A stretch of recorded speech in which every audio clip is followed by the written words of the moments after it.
Shabbat Shalom and Chag Sameach, Hanukkah Sameach. Let's thank Hashem for the gift of learning Torah together. Baruch atah Adonai Eloheinu melech haolam asher kiddushanu b'mitzvotav v'tzivanu la'asok b'divrei Torah. V'ha'arev na Adonai Eloheinu et divrei Toratcha b'finu u'b'fi amcha be'Yisrael. V'nihiyeh anachnu v'tzetzainu v'tzetzai amcha be'Yisrael. Kulanu yodei shemecha v'lomdei Toratecha lishma.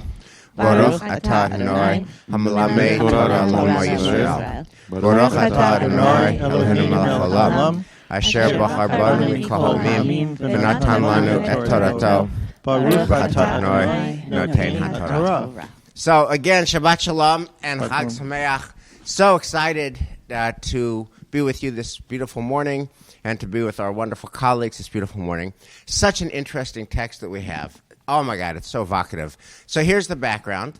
Our wonderful friend Micha Goodman is teaching us from the Holy City of Jerusalem every month a book of the Hebrew Bible that Jews never read.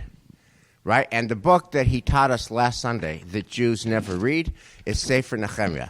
Now, here's an experiment. Be with a group of Jews back when we're going to be together with Jews. And you're in the same room with 100 people or 30 people or 50 people, and you ask them, have you ever read the book of Nehemiah? If you've raise your hand if you've ever read the book of Nehemiah. Our people does not read this book, even though it's in our Bible. So he tells us the story of this book. And here's the story, and it's really, this book has two books. There's 13 chapters, there's 12 chapters, and then the 13th chapter. We're going to be focusing on the 13th chapter. But here's the story. So you know that in 586, the temple, the first temple, Solomon's temple, is destroyed in Jerusalem. The Jews are exiled. In 539, Persia conquers Babylon. Babylon destroyed our temple. Persia conquers Babylon. And the hero, we just love this guy, is King Cyrus of Persia. And he says to the Jews, hey, I know you were exiled by Babylon, but we beat up Babylon. I'm in charge. You can go home. And bottom line is, most Jews choose not to go back. There are a couple of waves of attempts to resettle Jerusalem, but they don't work. Nehemiah steps into the pages of history in about, we'll say, 444, just a nice mnemonic to remember, about 444. So this is almost 100 years after Cyrus has allowed us to go back. And what happens in chapter 1 of Nehemiah is he is told by Jews in Jerusalem things are really bad in Jerusalem. The Jewish community is demoralized, it's diffuse, it's defeated, and Judea, Jerusalem, is crying out because there's no Jewish community. And Nehemiah is very powerful. He's a trusted advisor, one of the Persian king's most trusted advisors. He asked the Persian king, can I go to Jerusalem and rebuild the Jewish community there? And the Persian king says, yes, you go with our blessing. You're an official representative of Persia. Long story short, this is the first 12 chapters. Nehemiah goes to Jerusalem, and he spends years rebuilding. And he rebuilds the city's walls, which have been destroyed. He rebuilds the city's militia and military, which had been destroyed. He rebuilds the city's sense of community and cohesion, which had been destroyed.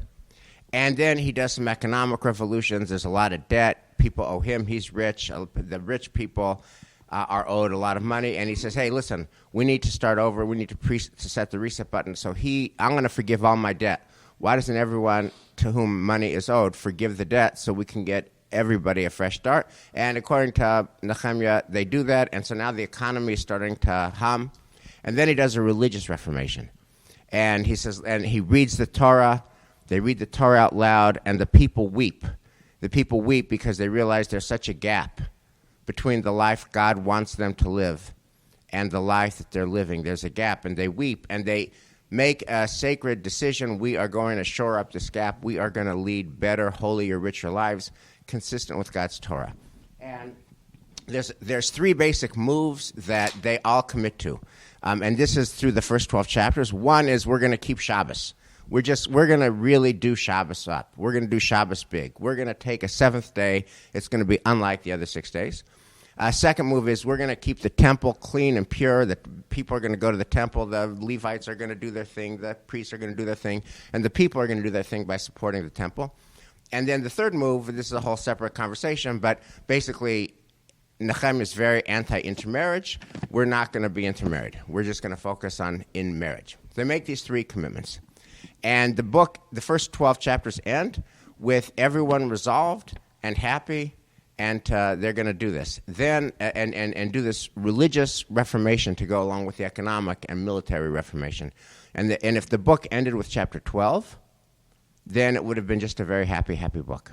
Here's chapter 13, which is that Nehemiah, because he's Persian, and he's a Persian Jew, and he's a Persian official, he has to go back to Persia to serve the king. The minute he leaves, all hell breaks loose. And the minute that he leaves, the Jews who said, we're going to do Shabbos, they start violating Shabbos. And the Jews who say, we're only going to marry Jews, we're not going to intermarry, they're just broadly intermarried. And the Jews who say, we love the temple, we're going to keep it clean, we're going to keep it clear, we're going to keep it pure, we're going to do the temple work, the temple becomes a mockery. The temple, the priests don't do their thing, the Levites don't do their thing, and it's basically an impure temple the minute he leaves. So, and the book ends, as Micha points out, with chapter 13, Undoing. There's a big Netflix series, The Undoing. The original Undoing is Nehemiah chapter 13, because the first 12 chapters are undone by chapter 13. The question that I want to ask us is, what do we learn from the undoing of chapter 13? So I'm going to just start with that. They make a big, and I've got quotes and passages and verses which I could read, but you could just take my word that up through the first 12 chapters, they literally think about Ne'ilah at Temple Emmanuel, the entire community coming together. They all come together on Ne'ilah and say, as if it were Ne'ilah, and say, yes to Shabbos, yes to pure temple, no to intermarriage. And then the minute Nehemiah leaves town, it's no to Shabbos, no to clean temple, yes to intermarriage. The book ends. So, with that, what do we learn from this undoing chapter? I was thinking about about 9/11 actually, and how at that moment and afterwards for months and months and months, we were such a united people. And then that unity fell away. So I think there are just moments of history that happen with some regularity, that each time there's some sort of crisis of leadership or some other kind of crisis, people come together and make all kinds of vows and make all kinds of momentary changes that don't stick. So that within 2 years after 9/11, we're back to infighting, and we're not united anymore.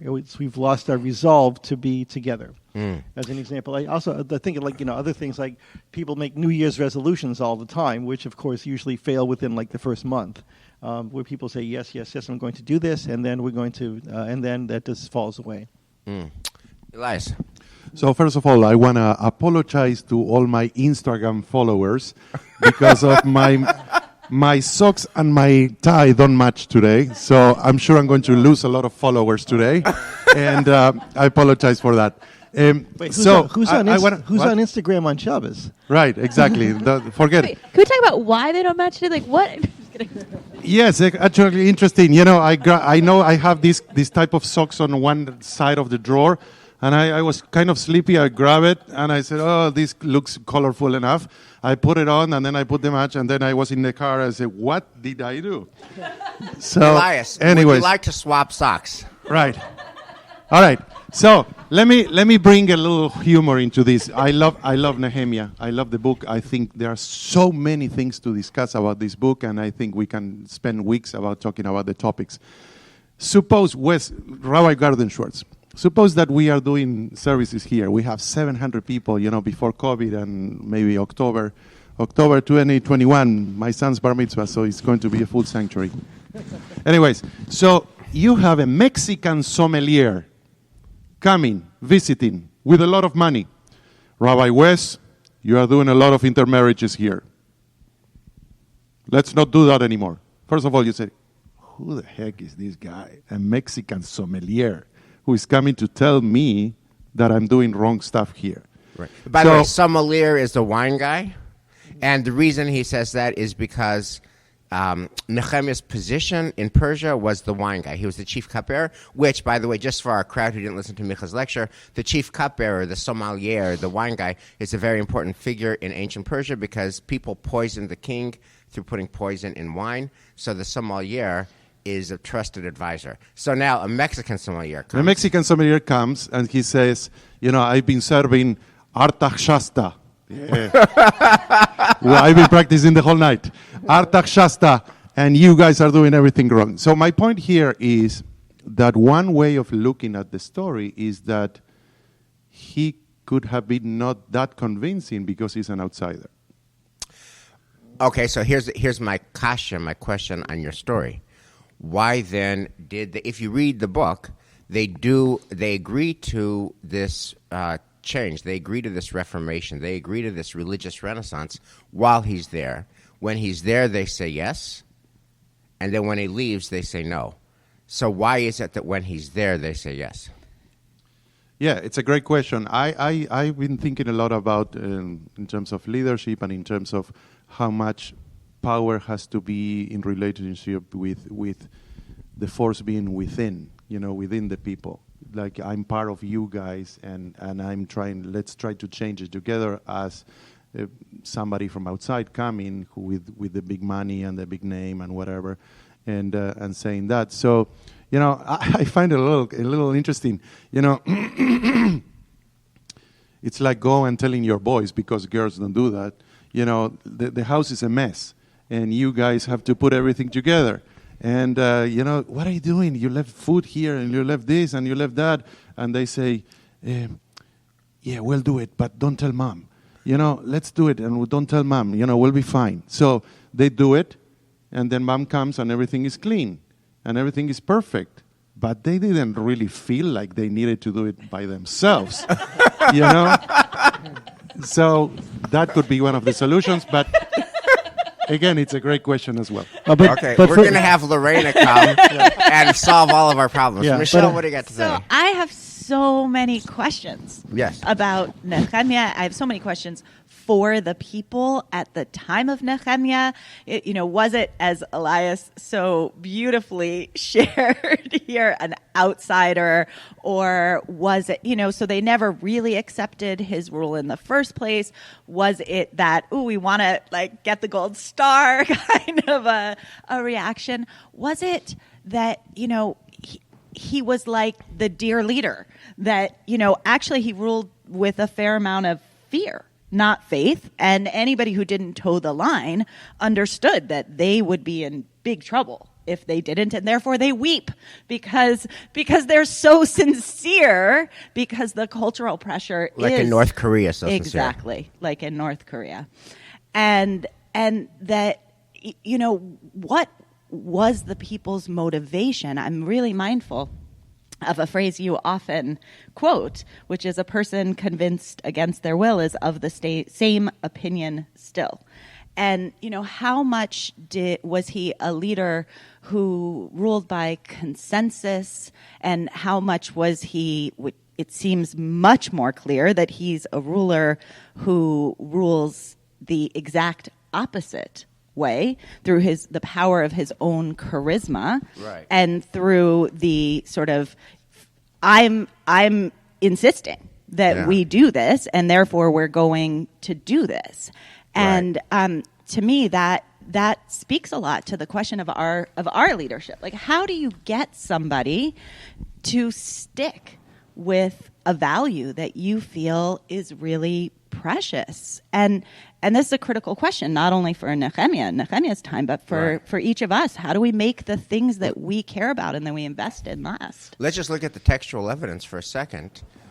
When he realizes that they're intermarrying, this is verse 25.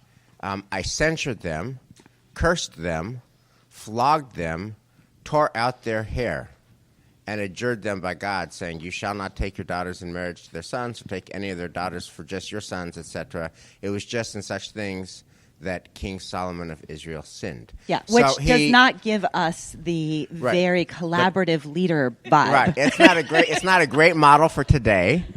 I don't think the tearing out model that works that effectively. But it does suggest the answer to your question, which is how did he rule? And a leader who rules by tearing out the hair of people who don't follow, that kind of speaks. So perhaps one of the lessons is, that kind of leadership has never really been a very fetching model then or now. Elisa, what do you think about this whole thing?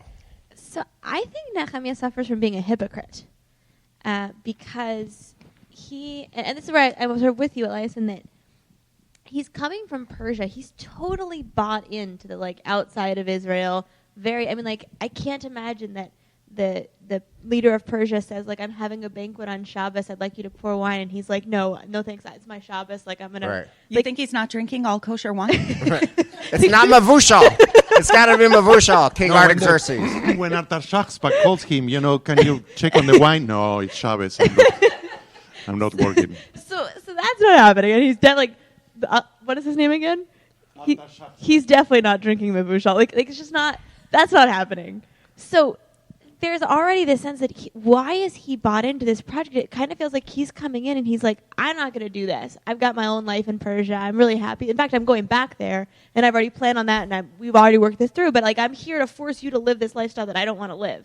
And then the interesting thing, watching Micha's talk and going back through the book of Nehemiah, he initially introduces this vibrant, joyful practice of Judaism that revitalizes the joy, not the oi. Right? He comes back and he's like, we're going to bring back Sukkot. And Micha makes this beautiful point. Why Sukkot? Because Sukkot is a holiday of joy. This is a party. He's bringing back love and light and blessing. And the people are like, I can get on board with this. And then he's talking with them about Torah. And Ezra comes in and they give them the book of Torah. They don't just read Torah. It's not like blah, blah, blah, blah, blah, blah, blah, blah, blah. It's actually language they'd understand. And ignoring Yom Kippur.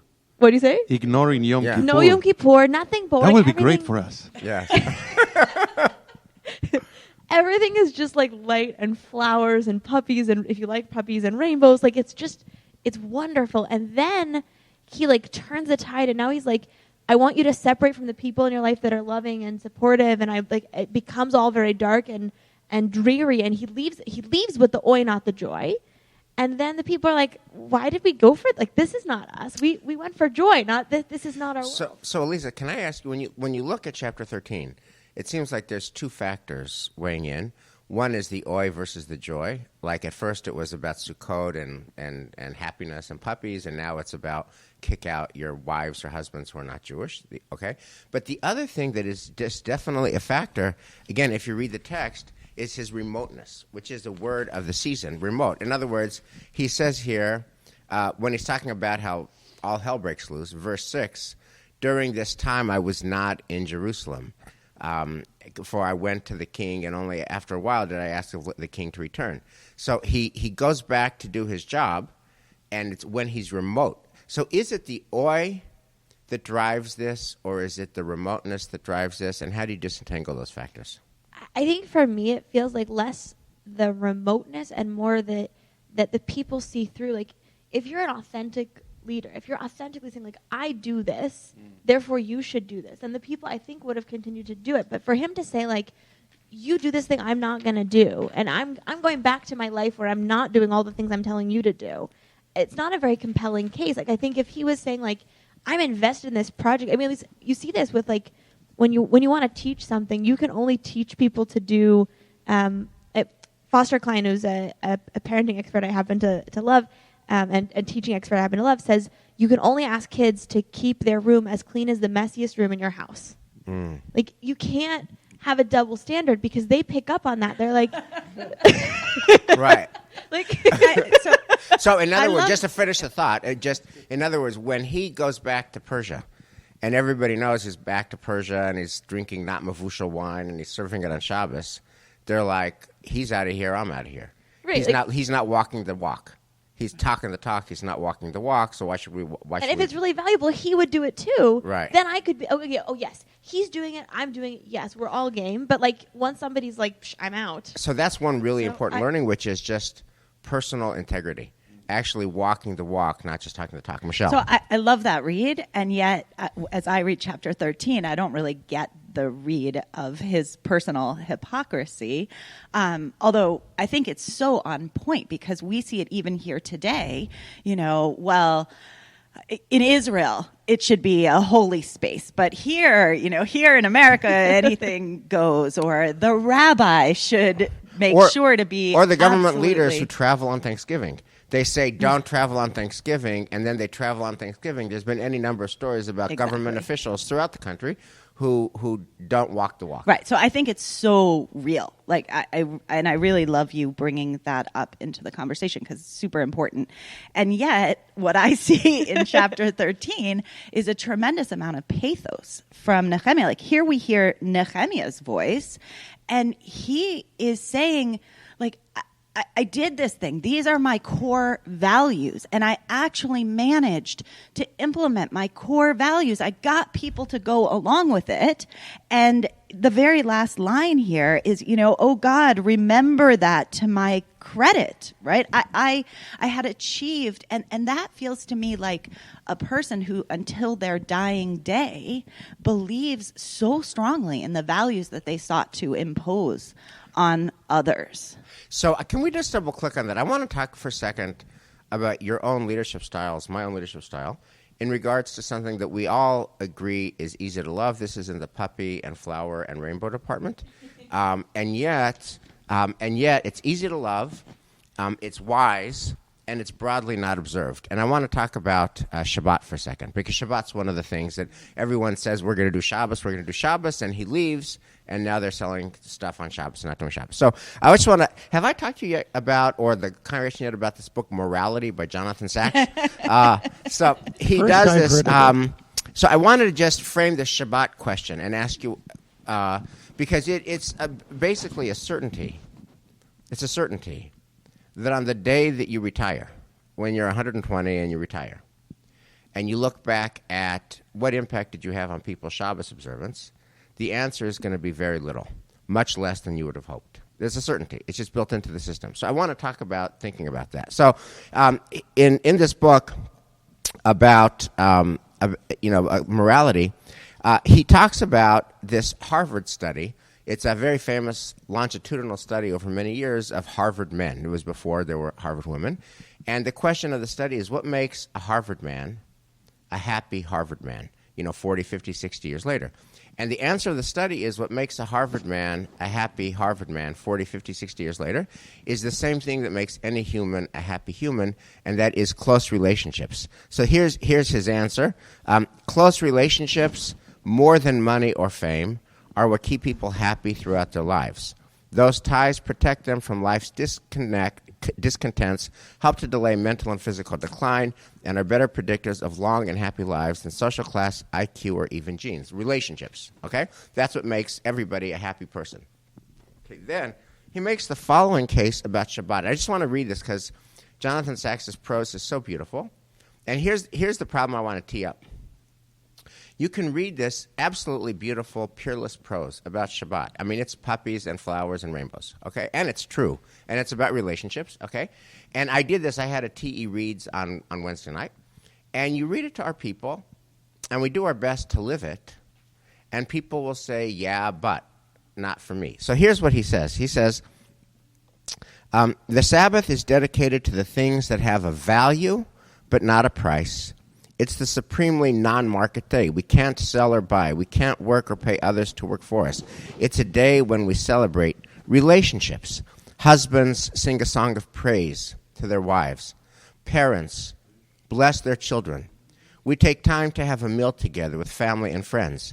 In the synagogue, we renew our sense of community. People share their joys, a new child, a bar bat mitzvah, an engagement, a forthcoming wedding with others. The bereaved find comfort for their grief. We study the Bible together, reminding ourselves of the story of which we are a part. We pray together, thanking God for our blessings. That's beautiful. Who could argue? Puppy and rainbows. Okay? Now, here's my question to you, because we actually have the same problem that Nehemiah had. We believe that. We do our best to live that. And very often when we share that, people will say, yeah, but Friday night I love going to the Celtics games. Yeah, but Saturday I'm at soccer practice. Yeah, but Saturday my kid is doing, dance class, and but on Saturday I'm driving carpool. Yeah, but I love BC football on Saturday. Yeah, but. And my question to you is, how do you understand our own failure to actually have a deep impact on values that are beautiful and deeply held? I liked it much better when we were talking about Nehemiah. So, can I say something?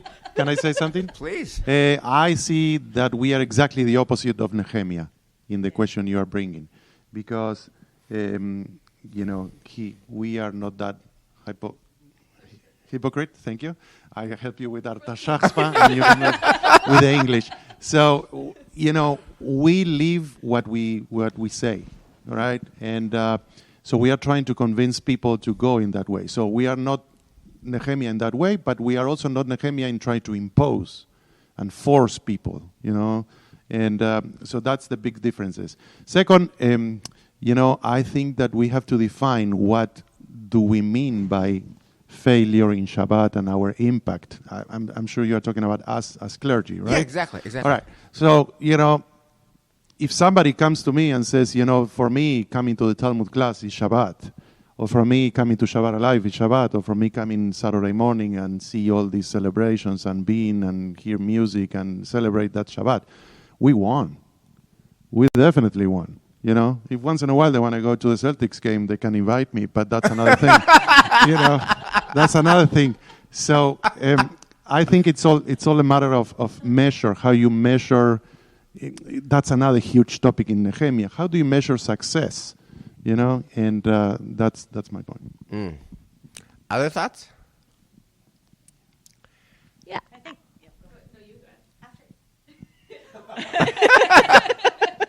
This is kind of our leadership style, I think. It's less impositional, much more. And it's interesting. I'm not sure. I love Shabbos, and it's a really important part of my life. But I'm not sure I'm on a campaign to force that on other people. I'm happy to talk about it, but I think that change that's internally motivated, choices that are internally motivated, are much more lasting. So, Elisa, this is just so pivotal. I just want to triple click here.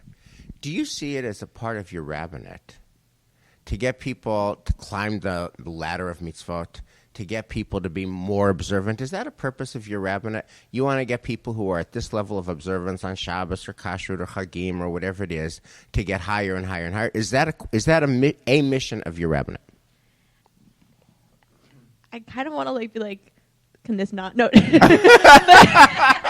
this feels like a little shaky. But Brian Lesky, please turn off the tape. Yes, but if you're asking me honestly, no.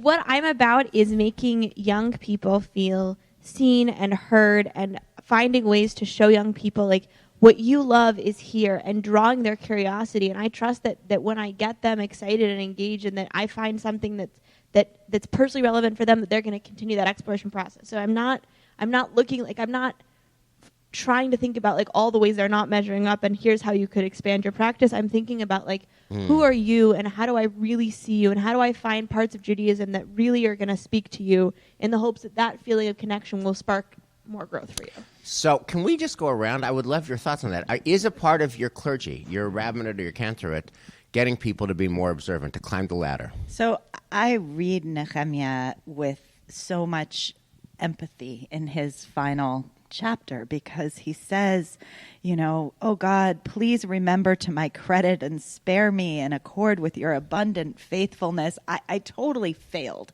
at the mission that I had set out for myself and that you had set out. And there's absolutely a piece of me who went into the rabbinate imagining that I could share the joy of Shabbos with people, and if I just did it if I just showed them, or I had missed out growing up on the incredible richness of Jewish text and Jewish life, and if I could only share that with people, then wow, there'd be a transformation. And definitely over 20-something years in the rabbinate, that is really no longer my goal. My goal is much more aligned with where you are, Elisa. Like, how can we see people, support people, love people in a way that lifts them closer to God? And yet I do have the Nehemiah voice in me somewhere, feeling that, I hope someday when I come to whatever the vision of the Olam Haba is, that, God didn't say, why did you stop trying? Dan, what about you? Yeah, so I don't think that it's a mission, but I do try to role model it. So in other words, I try to role model how impactful tefillah is, how impactful observing Shabbat is, how impactful observing kashrut is. And I don't try to say to other people, you should do this, but when they'll say to me, why don't you eat that, and why don't you do this, and it's Saturday, Shabbos isn't over till 9:30 on this summer night, why can't we just, why don't you do something the rest of the day? You're out of shul at noon. I'll just say it's Shabbat, and this is what's important to me. And hopefully that role modeling will invite, as Lisa's saying, and Michelle's been saying, it'll invite people to think about what those things really mean, how important they are for me, and that how they might become important for somebody else, or at least something that they could think about. So I would just think that would be it. Yeah. There is today is all about social media. So there is there is a video going around for a couple of years now about Hoshana Rabbah service in the Great Synagogue of Rome. Oh, yeah. And that video shows live footage of a service with hundreds of people shaking the lulav and the etrog. And there is a pipe organ and a choir, and it has like a mezzanine, and it's full. And I see that, and I say, wow, my God, if we could ever got a little bit like that. We are 20 people in the job. Hoshana, Hoshana, Hoshana, Hoshana. Anyways, so if that is my aspiration, yes, I would love. I grew up in Argentina with synagogues being so crowded because of different situations, political and religious and economic situations. And sometimes we are doing Shabbat Alive, and we think, this is such a beautiful service, and we have half of the sanctuary that it's empty, And I'd say, yes, how come people are not connecting with this stuff that it's so beautiful? But answering more properly the question, I don't think that's my goal. My goal is to be able to create love of Judaism in people. Children, adults, And Judaism is so much more than synagogue, than praying, because we are 7 gates. And how many people come here only for social action? Or how many people only come here because of the connection with Israel? And so it's so much broader, our mission and our task in these days, than just Shabbat, Kashrut, and Hoshana. Yeah. So I found Nehemiah chapter 13 really evocative and prismatic, because reading it and marinating on it since Sunday when Michi gave the lecture, to me, more than any single chapter, it reveals a fundamental shift in my own worldview in terms of the purpose of my rabbinate. When I was trained as a rabbi at the Jewish Theological Seminary from 93 to 98, I was trained to say my mission is to get people to climb the ladder of mitzvot and to make people understand the wisdom and beauty of halacha. And these are teachers that I love. Rabbi Lebo, who is the best rabbi in the world and the best teacher and the best role model. Rabbi Lebo, I have a picture of him on my desk. I love Rabbi Lebo. On the day that I was ordained, Shira critiqued me for giving him a hug that was overlong because I love him so much. I just kept hugging him. I didn't want to let Rabbi Lebo go. And she said, "You can't. You're an overhugger." And This was in the days before the pandemic, and I hugged him and I wouldn't let go. I mean, I love and adore Rabbi Libo, and Rabbi Libo was like very strong on you have to be halachic and you have to get people to be more halachic, and I was kind of like Nehemiah. I want you to do Shabbos and I want you to do purity and I want you to And over the course of the years, I just realized that number one, that's definitely not me. And number two, I don't think that's our world. That is to say, and here's, just stated simply, the fundamental leadership principle of Nehemiah is I have the truth, capital T, and you don't. And your job is to take it, receive it, and live it. And I don't think that's the way the world works. I see it much more as, Elisa, you sometimes sing this when we do services at the end of the day about walk with me, don't walk beside me. That's the leadership move is let's be in dialogue together. Let's walk together. Let's walk beside one another. Not that I have truth and you don't. And if in that case, it's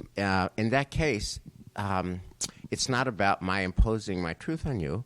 It's about my listening to you and eliciting your curiosity, etc., which means that people could be exposed to Rabbi Sachs's beautiful words about Shabbat, and yet they say, it's nice, it's lovely, I can do it in bits and pieces, but it's not me. And that means that we need to be okay with that because we're about presence, not about, ladders of higher and higher mitzvah. What's interesting is basically we're a diverse group, but more or less all of us are in a similar kind of place on that pivotal question.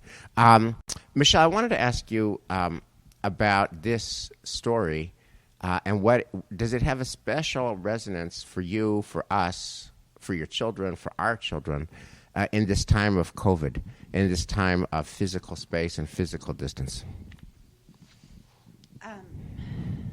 So I feel that his story about I'm not there and everything falls apart, in some sense is the greatest fear of this moment, right? I'm not in the office, and therefore everything that I worked to build in the office and all the projects that we had done are on ice right now. And while they're on ice, are they falling apart? When we come back together, are we going to be able to do the kind of work that we do? And we're on a screen, and are we really building those relationships, making those kind of connections that we need to nurture? How can the things that we have built continue to thrive and grow and make a huge impact on the world through this pandemic time? And Elisa, actually, when we were having an initial conversation, really pointed out something that as a parent I feel deeply, which is, our kids are so isolated. They are living very differently. I'll give one example from my household. My kids used to be here every Shabbos morning. I mean, they were here and they stayed here, and they were here through Kiddush, and they know every inch of this building, and they had friends here, and they had faith here, and now this morning they're going to be at home, and they're going to spend, most of their morning, doing their own thing, and for a short little tiny time, they're going to log on to John's service, which John, wow, you're amazing. And then that's it. That's Shabbos. And how do we in this remote time, I'm feeling Nehemiah's voice of are we failing here? All these things that we had built in practices, we had built in faith, we had built in work accomplishments, we had built in relationships, and can we still hold those through this time, or will we be chapter 13? And can I just add to that, because you talk about kids. One of the things that I think a lot about, and my beloved thinks a lot about, Shira, a very important part of her Shabbos practice is just Kiddush and just schmoozing people. And there's a whole category of people, of friends that are shul friends. She loves, she cares about, and she connects with them, from 12 to 1:15 every Saturday over bagel and tuna and fruit salad. And these are people she loves, but she doesn't see them during the week. But she sees, and she doesn't see them on Sunday, but she sees them Saturday. I hope from that 12. changes after the pandemic. Yeah. Amen. So, but the tuna. Oh, the tuna, yes. But You want beef? That's lost now. that's lost now. All those shul friendships that are nurtured by weekly kiddush are lost now. And what are your thoughts about, and so we're kind of in a chapter 13 remote zone where all those relationships are not being nurtured. What will be with all those? Eliza, what will be? You're our source of good cheer and optimism. What will be? We're going to come back stronger. Okay. From your mouth to God's ears. So, I'm sorry. What evidence do you have? No, seriously, what evidence do you have for that? Because it is worrisome. All of us that our children are just struggling with the isolation, and all of us are.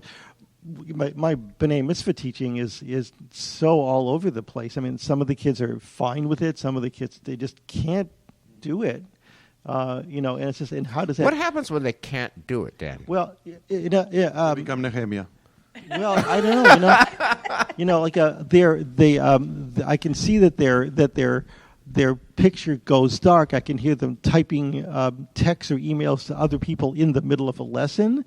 I don't know if this happens to other people or not, but it's just that I have to sort of put on a hat that I don't like putting on, which is stop that. Or start to have a conversation with the parents, making sure the kids are actually focused. But some of the kids just have trouble focusing, as we all know. So, and even like just trying to meet up with people. Just let's have coffee at the same time on a Zoom call. It's just so dissatisfying. So yes, I'm praying that we're going to as we've talked about before, the difference between being hopeful and optimistic, right? So optimistic, but I'm optimistic, but maybe not necessarily hopeful. Or is it the other way around? I forget. Yeah, you want to be hopeful, not optimistic. Yes, exactly. So I'd love, the evidence will be a decade from now. What but we have evidence now. Like, I think one of the things that we had a really interesting, we see data every week about how many people are joining, right? We never got data before this. We had like a visual cue of like how many people are in the sanctuary, but we never had like hard numbers. It was like it's hard to estimate, and you don't really count. But now we know exactly how many screens have tuned in for this class or for Shabbos. And what we've seen is a huge uptick in participation throughout the pandemic. And what we continue to hear from members is I feel more connected now than ever before. And to me, that's the data that I'm looking at. Like, I feel in the midst of this pandemic, with Talmud class online, with services online, with everything is remote, I actually feel more connected in my temple. I don't have Kiddush. But I think that feeling of connection is going to be augmented by Kiddush. I think people are going to come back stronger. And I think, with kids, I'm starting to see kids do the same kinds of things they did in class. Like, I had a kiddo in my Chai 385 class who ingeniously took a picture of himself paying attention and then turned off his camera and left the picture of him paying close attention to class. Yeah, and I've seen videos of that. It totally fooled me for like a second, and then he turned his camera on, and I was like, "You are good!" Like, so when I see kids doing that and figure out the system, like they're engaged enough to be devious about it, and that gives me hope. So yeah. So I just want to, given the question marks that surround, like in this last dialogue about where we are and where we're going in the pandemic, with all the question marks, I want to just close with a wraparound question, which is, what is the single most essential learning from Nehemiah chapter 13, the undoing chapter, the failure chapter, and an otherwise book of accomplishment? What do you take away from that chapter now for our time? Michelle Robinson.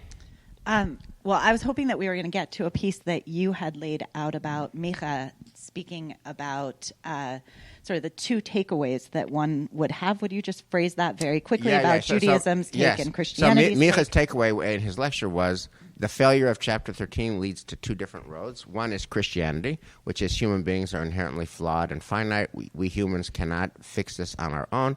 Therefore, love of Jesus, believe in Jesus, God's only Son who died for our sins. If we do that, we get redemption. That's Christian. And the Jewish method, which is on every page of the Talmud, is try again. You failed, try again. You failed, do better next time. Keep going, keep trying. That's how Micha left the lecture. Right. And so for me, if you're asking for my takeaway, at least through Micha's eyes of Nehemiah, what both of those philosophies share is that failure, sort of the basic underpinning of our world, of our history, of our life, is that the stasis point is failure, suffering, abject, just badness. There's just yuck. The human condition is yuck, therefore either redemption or therefore either try again. And we're having this conversation during Hanukkah. And I think that the story of the Maccabees brings me a hopeful gloss to Nehemiah, because the Maccabees themselves were very Nehemiah-like. They were zealots. We wouldn't like them if we met them today. But in their zealotry and their passion, they hold on to this idea that the fundamental nature of the world is that there should be faith, there should be righteous behavior. And perhaps that's even Nehemiah's idea, right? The baseline should be that we are a faithful people, that we are worshiping God. And that this is an aberration, what we're experiencing back in Jerusalem in Nehemiah's time, and also perhaps now. Like this moment is the aberration, not that, the basic nature of humanity is that we are doomed to be at a terrible, suffering, kind of lousy failure moment. We're doomed to fail again, so we just have to keep trying. The Maccabees go, we're rededicating, we're bringing light, we're returning the world to where it should be. And for me, I think I see that in Nehemiah as well. How do we feel possessed of the passion to return the world to how it should be? Go. Nice tie, by the way. I think that I can compare Nehemiah with the situation we are living now with one word, which is resilience. Resilience. That's my takeaway. It's about keep trying, no matter what, and learn different ways of doing it, as we've been doing with the pandemic. Reinvent ourselves, try to be more convincing, try to go different ways, but keep trying no matter what.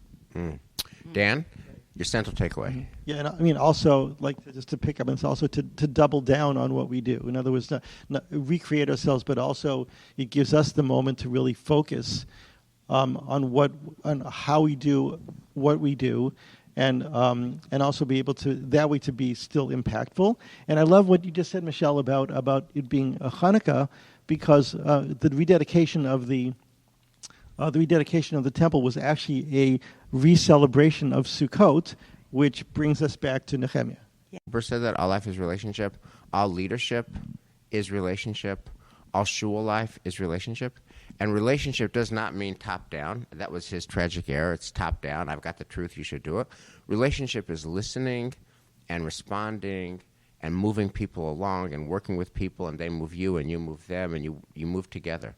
And to me, if we do that, we will be able to rededicate. Amen. Shabbat shalom. Shabbat shalom. Shabbat shalom.